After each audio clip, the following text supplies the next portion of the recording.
संतों के विचार हम क्रमशः सुन रहे हैं। जीवन का हर पल महत्वपूर्ण है। जीवन को आप कितना उम्र तक जीते हैं इस बात का महत्व नहीं है। महत्व इस बात का है कि आप जीवन को जीते कैसे हैं। जीते कैसे हैं इससे पहले यह जानना होगा कि जीना क्यों है। जीना क्यों है इससे पहले जानना होगा कि ये जीने का कारण क्या है और जन्म का कारण क्या है। जब तक हम मूल को नहीं समझेंगे, सिद्धांत को नहीं समझेंगे, तब तक जीवन में विभिन्न समस्याएं आती रहेंगी। सबसे महत्वपूर्ण है कि मैं अधिकतम कहता हूं कि हम सबको जन्म मिला है। हम व्यवसाय करते हैं, नौकरी करते हैं, भरण पोषण करते हैं, कृषि करते हैं, मजदूरी करते हैं, कार्य करते हैं। जो भी आप उद्यम कार्य करते हैं, कार्य क्यों करते हैं, काम क्यों करते हैं? काम क्यों करते हैं? आप अपने आप से प्रश्न पूछें कि मैं काम क्यों करता हूं।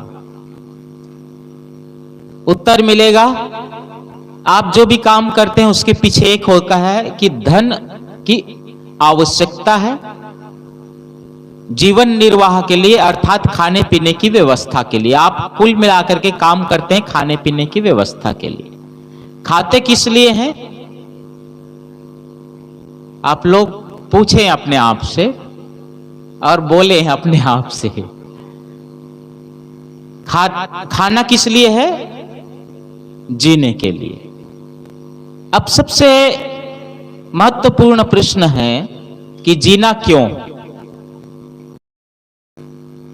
अगर इसका हम समाधान कर लेते हैं, पहली बात, इतनी सी बात में बहुत सारी बात हो जाएगी कि अगर आप काम केवल जीने की व्यवस्था के लिए, अर्थात खाने पीने की व्यवस्था के लिए काम कर रहे होंगे, तो धन के पीछे जो दौड़ है, आज अगर आप कोई भी ऑफिस जाकर के देखें, किसी भी व्यवस्था में जाकर के देखें, हर जगह इतना करप्शन आ गया है। वहां पर जाकर के आप देखें और नैतिकता इतना गिरा हुआ है। अगर उसका विवेचना करें, आकलन करें, तो आप पाएंगे कि सच में हमारी ईमानदारी की कीमत कितनी है, हमारी नैतिकता की कीमत कितनी है। किसी व्यक्ति को जब ऑफिस आप जाएं, मैं देखता हूं कभी कोई काम न कर रहा हो, बाबू बैठे हों, नीचे से 100 का नोट उनके जेब में पहुंचा दो, आपका नंबर फर्स्ट नंबर पे आ जाएगा। यहां क्यों कहें, मंदिरों में आप जाएं, आप दर्शन करना चाहते हैं और आपको वीआईपी वाला लाइन लगना है, कुल मिलाकर के वहां पर राशि दे दें, आपका नंबर पहला आ जाएगा। और तो और लोग यहां पर पूजा करते हैं, यज्ञ करते हैं, तो यज्ञ करने के लिए स्वयं यज्ञ नहीं करते हैं। यज्ञ करने के लिए लेवर लगाए रहते हैं। वो लोग राम नाम का जाप कर रहे होते हैं, ओम भूर्भुवः स्वः आदि आदि विभिन्न मंत्रों का उच्चारण कर रहे होते हैं। सच तो यही है कि जो उच्चारण कर रहा है, पुण्य तो उसको मिल रहा है, मालिक तो सिर्फ पैसा दे दे रहा होगा। जो उच्चारण कर रहा है वो काम कर रहा है। तो हम सोचते हैं कि हमने सुना था कि जीवन को जीने के लिए धर्म की आवश्यकता है, और धर्म की जब आवश्यकता है तो हमने केवल नाम जप आदि, उपासना, पूजा, कर्म कांड आदि मात्र को ही पूजा मान लिया है या धर्म मान लिया है। सच तो यही है कि धर्म की बहुत सहज और सरल परिभाषा है। दया धर्म का मूल है। गोस्वामी जी कहते हैं, दया धर्म का मूल है, पाप मूल अभिमान, तुलसी दया न छोड़िए जब लग घट में प्राण। सदगुरु कबीर साहब जी ने कहा है कि जीव दया और आत्म पूजा, कहाँ है कबीर धर्म नहीं दूजा। हम सच में क्या होता है कि इतना अंधानुकरण कर रहे होते हैं। अभी बालोद में कुछ दिन पूर्व एक बहुत बड़ा सम्मेलन हुआ।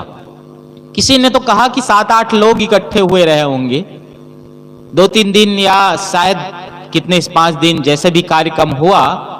कथावाचक आया था, उन्होंने इतना बात कहा कि अगर आपके बच्चे पढ़ने लिखने में कमजोर है, पढ़ लिख नहीं पाते हो, तो उनसे एक काम करें कि आप बेल का पत्र लेवें और बेल के पत्र में थोड़ा सा घी लगाएं और घी लगा करके आप शिवलिंग में उस बच्चे से भेंट करवा दे। आपका बच्चा कितना भी कमजोर होगा, वो फर्स्ट अंक से पास हो जाएगा।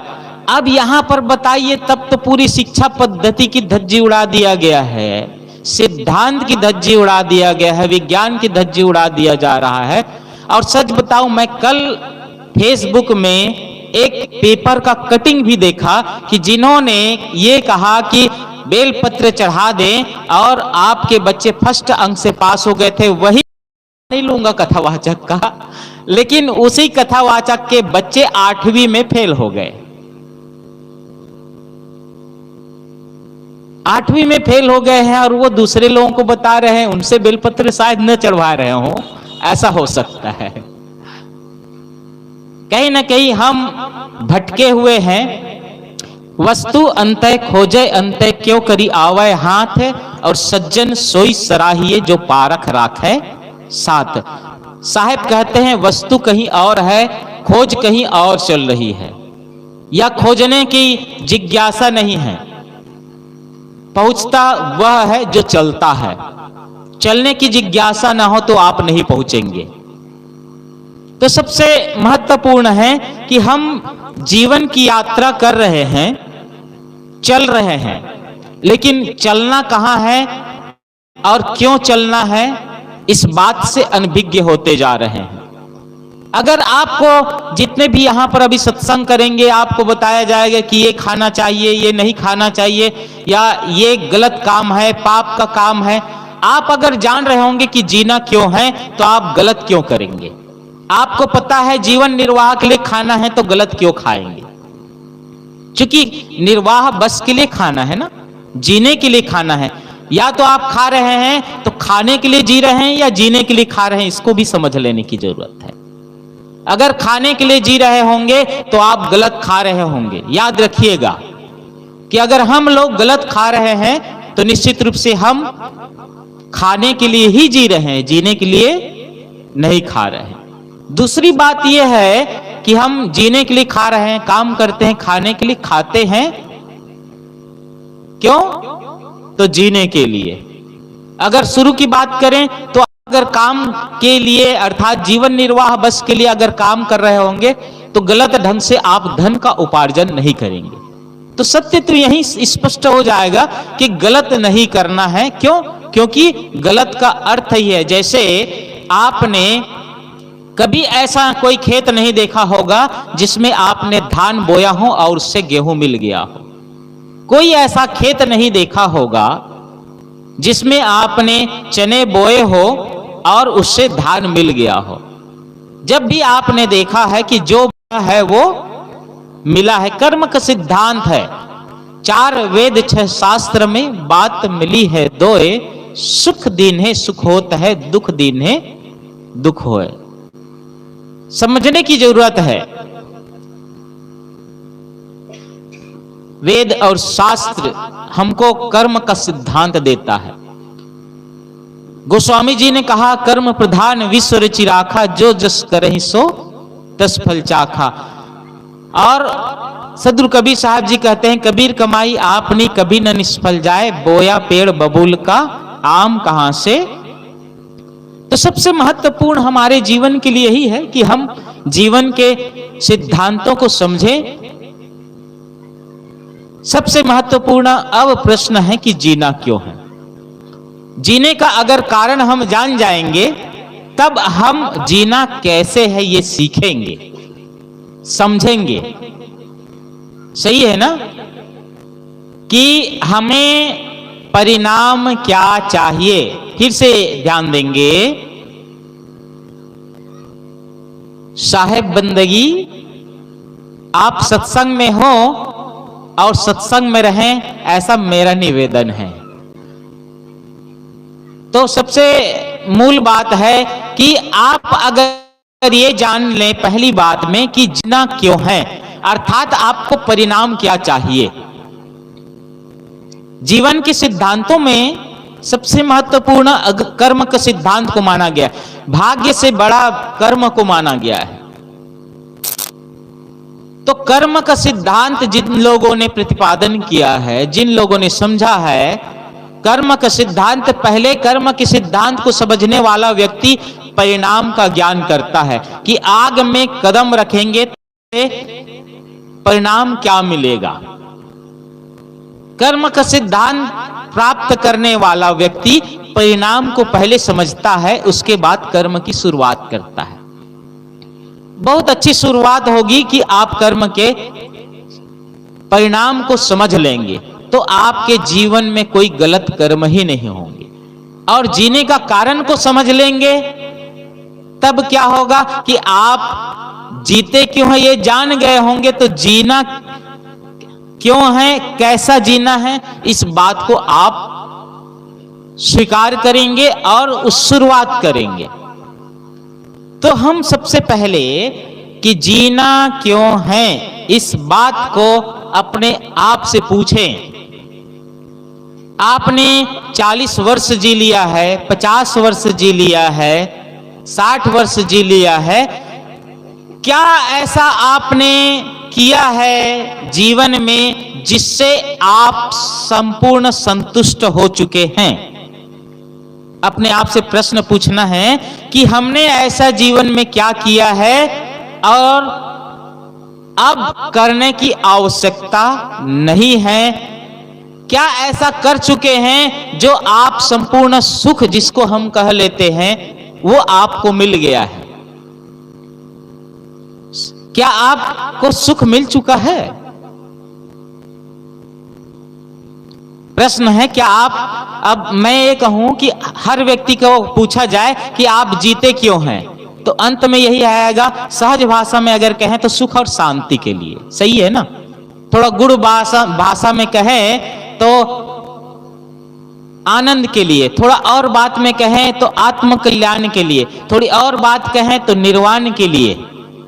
ये बात जितना शब्दों में आ रहा है, सबको जानते हैं अधिकतम कि आत्मा अजर अमर अविनाशी है, शरीर नश्वर है और हम सबको एक दिन इस दुनिया से जाना है, और ये भी पता है हर व्यक्ति को कि इस दुनिया से कुछ लेकर के नहीं जाना है। तो ज्ञान की बातें मैं ऐसा समझता हूं कि कहने की बातें बहुत कुछ होती है।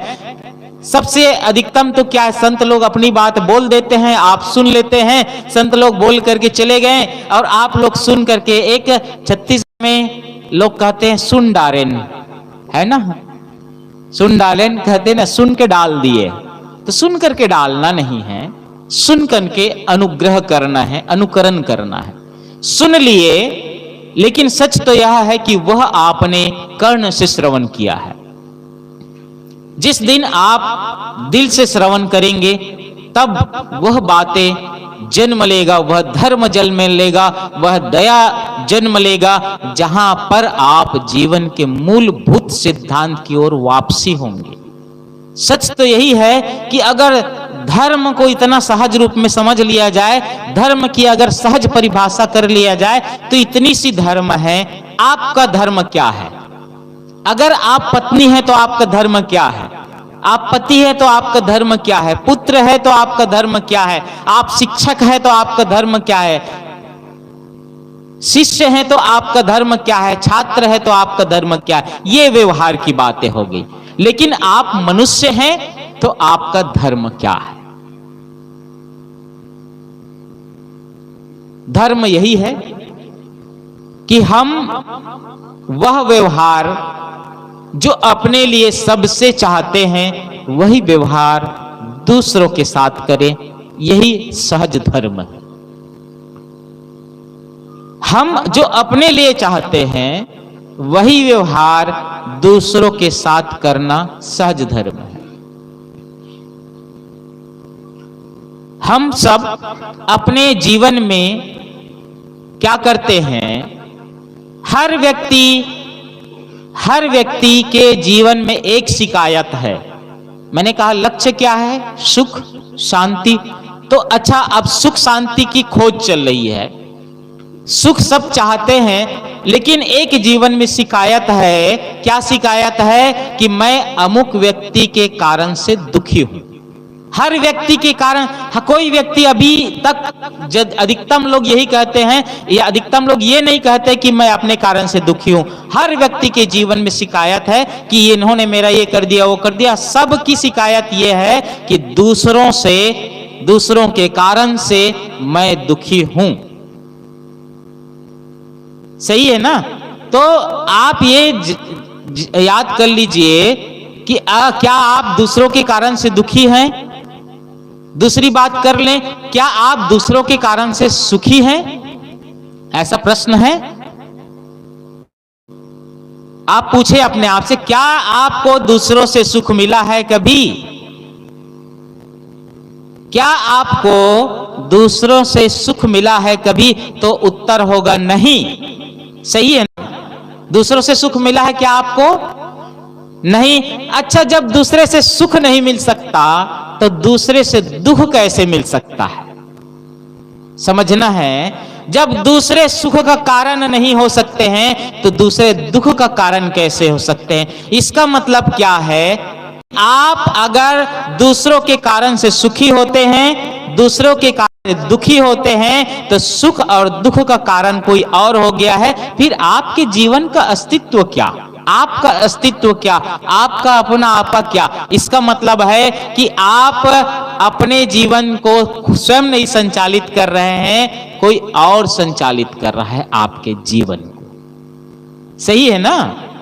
जब बताइए कि दूसरे आपके जीवन को संचालित करेंगे तो स्वतः ही है कि आप जीवन भर दुखी रहेंगे।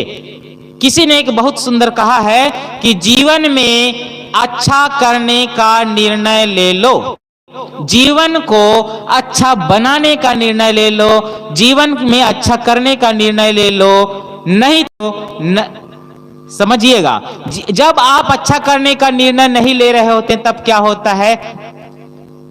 एक निर्णय स्वतः ही हो रहा होता है। जैसे आप खेत में धान बोने का निर्णय नहीं लेते हो तब क्या होता है? एक निर्णय स्वतः ही हो गया है। जब आपने धान बोने का निर्णय नहीं ले लिया तब क्या हो गया? एक निर्णय स्वतः ही हो गया कि उस खेत में कुछ नहीं बोने का निर्णय जब हो गया, इसका मतलब है आपने वहां पर घास उगने के लिए छोड़ दिया, अर्थात घास स्वतः ही उग गया। सही है ना?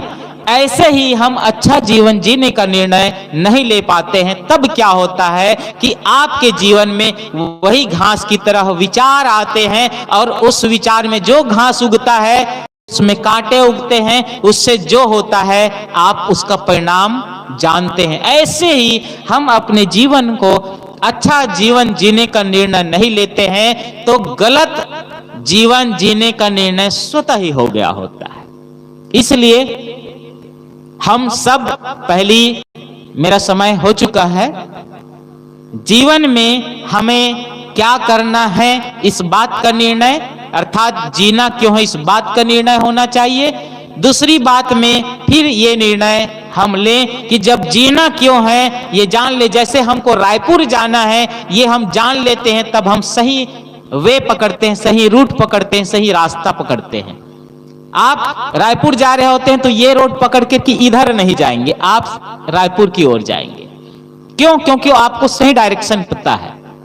ऐसे ही जीवन को जीना क्यों है ये हमको पता चल जाता है, तब हम जीना कैसे है इस बात के लिए विचार करते हैं। उसी बात को समझने का अवसर जो मिलता है, क्योंकि तन को संवारने का, तन को अच्छा करने का, बाकी सारे चीजों को अच्छा करने का, इंजीनियर लोग हैं जो बिल्डिंग बनाने का, और ऐसे ऐसे बहुत सारे चीज है जिसको बनाने के लिए बहुत सारे लोग लगे हुए। लेकिन सच तो यही है, जीवन को बनाने के लिए, जीवन को जो सबसे महत्वपूर्ण है, जो आकाश की ऊंचाई में भी लोग खोज में लगे हैं, मंगल ग्रह में जीवन है कि नहीं इस खोज में लगे हुए हैं, लेकिन सच तो यही है कि इस जीवन में मंगल है कि नहीं इस खोज से व्यक्ति परे है, इसलिए जीवन में दुख है। इसलिए हम सबको चाहिए कि इस जीवन के सिद्धांतों को समझे और इस जीवन में जीना क्यों है इसको समझ करके जीना कैसे है इस बात के लिए आगे बढ़े, तो निश्चित रूप से आप जीवन में सैद्धांतिक होंगे। नहीं आपको जो अन्य मतांतर की बातें होती है और सहज जो अन्य धर्म की बातें होती है जो आपको भटकाव लाता है, उस भटकाव से आप अंतर्मुख होंगे। मुझे समय दिए इसके लिए मैं आभारी हूं। इन्हीं शब्दों के साथ आप सबके भीतर बैठे आत्मदेव को सादर नमन। साहेब बंदगी।